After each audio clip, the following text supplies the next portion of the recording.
Olá a todos. Sejam todos muito bem-vindos ao nosso quarto dia de devocional, dessa novena que terá, ao todo, obviamente, 9 dias. Esta é uma jornada ao mundo dos deuses Vanir, os deuses do prazer, os deuses da criatividade, da fertilidade, os deuses da abundância, da prosperidade, da magia e da conexão. No dia 4, que é hoje, o nosso tema será alinhando a nossa consciência individual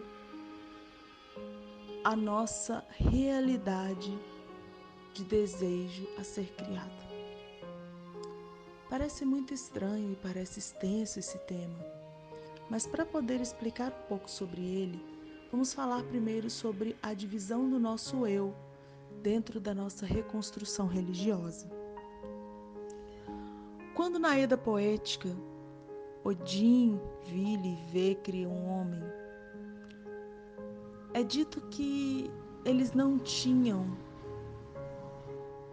sangue, eles não tinham pensamento, eles não tinham uma forma divina, eles não tinham fôlego, eles não tinham memória. Aqueles 2 pedaços de madeira não tinham propósito. É dito que Odin soprou a vida, que Vili deu a esse ser o ego, a mente, a consciência de si, as memórias. Vê deu ao homem forma, Lito Goda, aparência divina, aparência dos deuses, boa aparência. Mas o propósito do homem não foi dado pelos deuses. Bem, é importante lembrarmos e focarmos na parte que vamos falar hoje, da consciência individual do homem que mora dentro de sua mente. Essa que se torna, na verdade, uma dimensão na qual Hugin coordena, e Munin canaliza, catalisa, armazena e se torna parte fundamental para a transformação e novas cocriações. Mas o que isso significa? Bom, é dito que Odin tem 2 corvos, Hugin e Munin, memória e pensamento.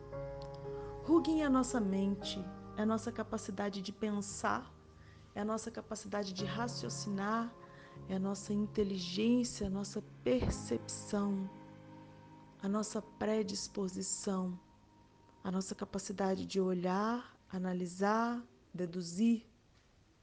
Enquanto Munin é a nossa capacidade de armazenar conhecimento, raciocínio, experiências e, através disso, guardar de forma que, quando necessário, possamos acessar e ter ali base suficiente para a tomada de decisões. Da mesma forma que Hugin e Munin podem ser usadas de forma boa, também podem ser grandes travas nas nossas vidas. E é sobre isso que nós vamos falar hoje.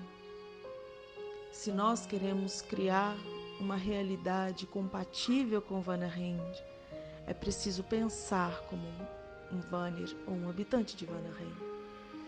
Se nós queremos nos lembrar das coisas como os Vanir, é preciso que nós voltemos no tempo e comecemos a ressignificar coisas, porque essa é a nossa forma de mudar o tempo, de mudar o passado, de voltar e fazer tudo diferente.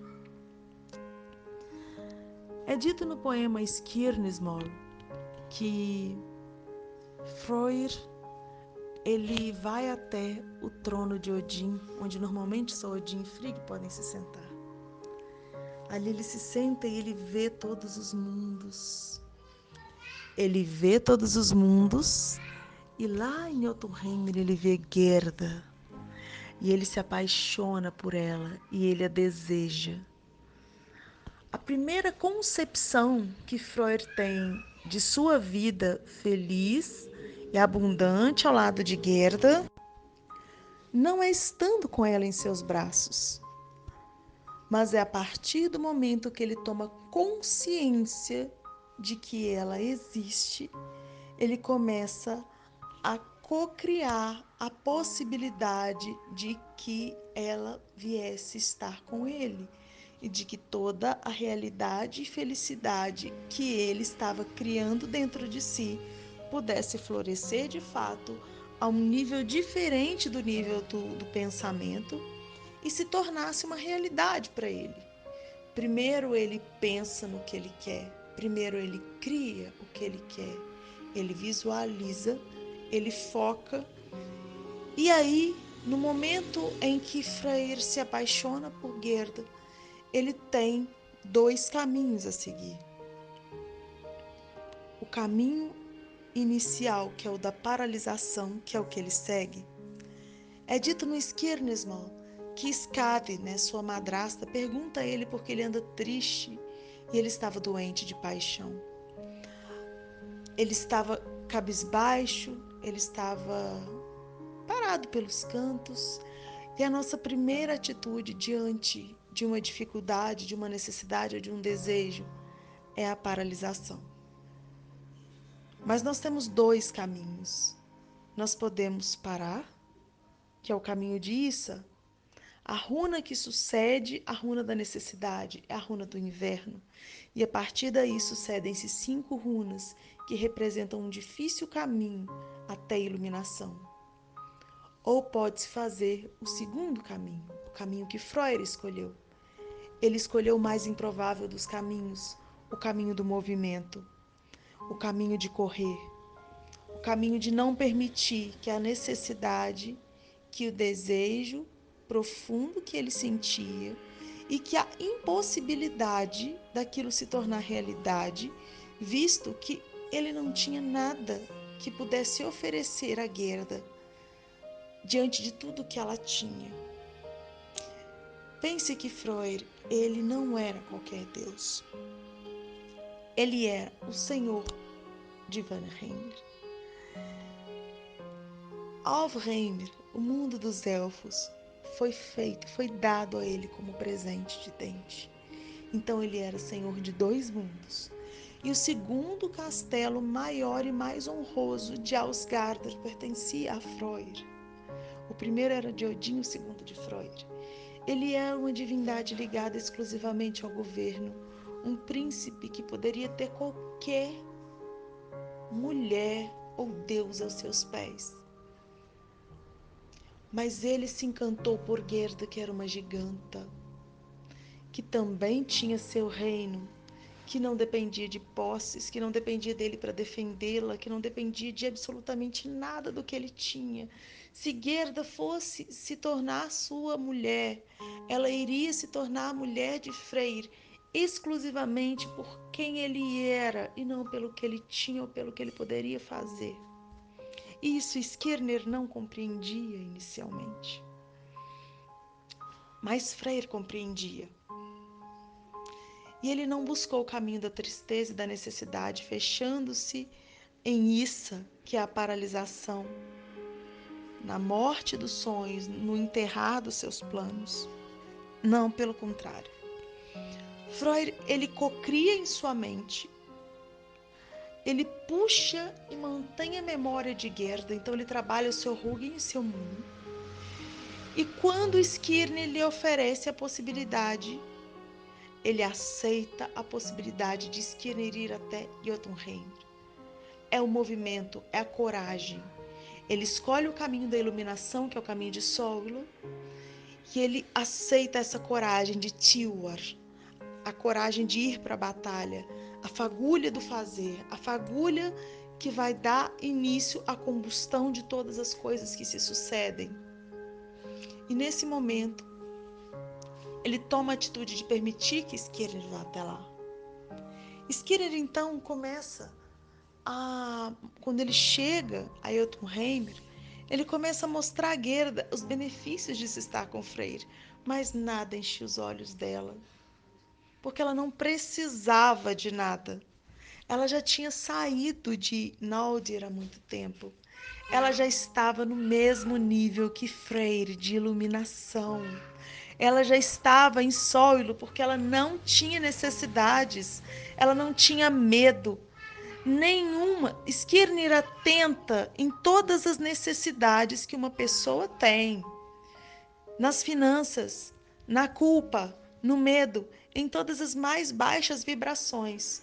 Skirner percebe que a vibração dela, ele percebe que o autoconhecimento de Gerda e que as necessidades dela estavam muito acima do que ele esperava. Estava ao nível de Freire. Então, naquele momento, ele puxa Gerda para um transe e ele a puxa para a transcendência e ela vai. Então, ele começa a mostrar para ela um vislumbre de um futuro, trabalhando em suas memórias, em seu Munir, em seu Hugin, em seu Munin, os momentos que ela poderia passar de dificuldade, o que ela poderia passar de ruim e o quanto ela precisava de estar com alguém que tivesse a mesma iluminação que ela. Porque se ela caísse, Freire seria a luz que iluminaria a vida dela. Não que ela precisasse dele,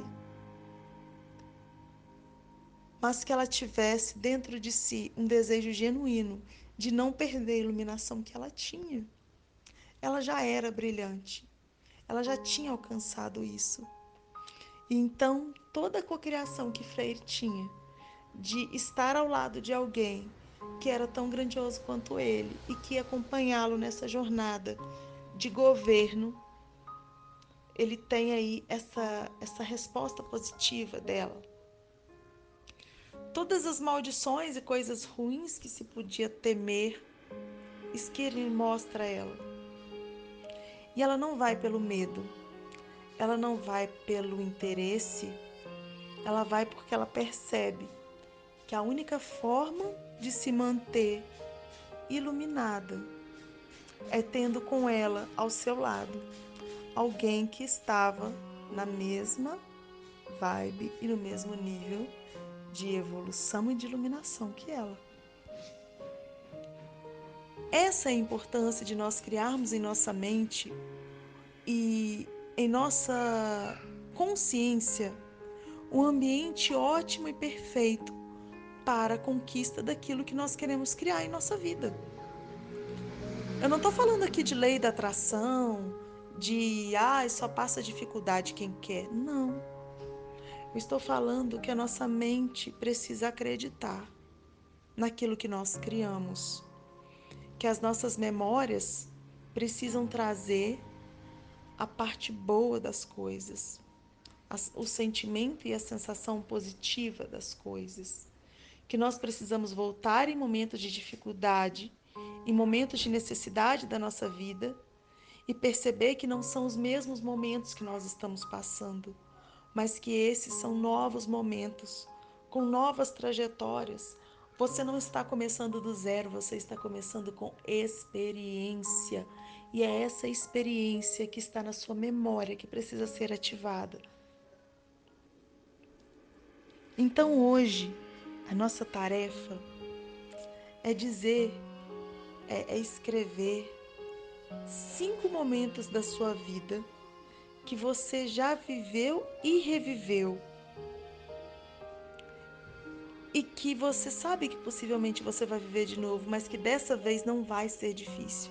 Talvez você esteja vivendo esse momento agora, um ciclo que está se repetindo, mas não vai ser igual, porque você vai trazer à sua mente as memórias, os pensamentos e as reflexões de toda a experiência que você adquiriu ao longo da sua vida. E dessa vez você não vai buscar pelo caminho da paralisação. Dessa vez, a iluminação é o caminho que você vai buscar. Então essa é a nossa meditação de hoje. Essa é a nossa tarefa de hoje.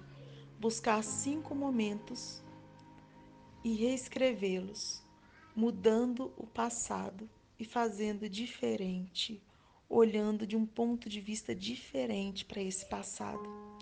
Olhar para o passado com autoacolhimento, com perdão, livrando-nos da culpa, livrando-nos do medo, livrando-nos do orgulho, olhando para nós mesmos com compaixão, é o primeiro passo para a iluminação.